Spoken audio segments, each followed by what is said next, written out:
So hey guys, you might be familiar with how we have made the distance alarm and you might be curious about its testing. Yeah, in this video we are going to show its testing.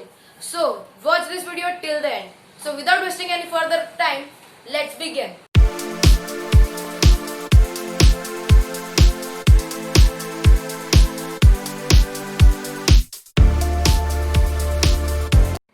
So in this video we are going to use some objects to test it. So first object will be a wooden block. The second object will be a metal compass. So let's see how it works. So guys, now it's time for testing this project.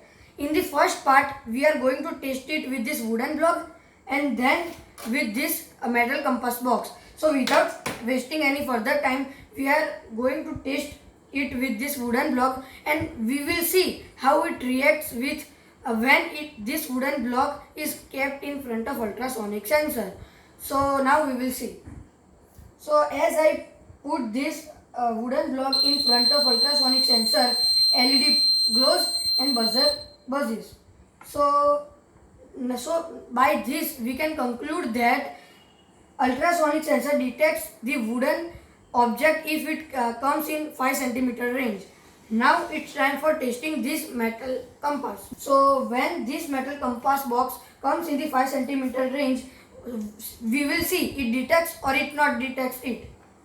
So as I kept in front of this, so LED glows and the buzzer buzzes. So we can also conclude that if the wooden or metal object comes in front of ultrasonic sensor, it detects it.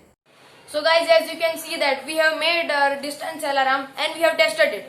So if you also want to make this budget friendly distance alarm and if you are worried about the codes, don't worry guys. The codes are there in the description box below.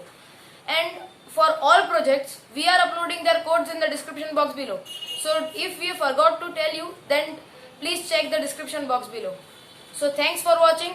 And if you are new to our channel, then subscribe to our channel and turn on the notification bell. And please like this video and share this video to your friends.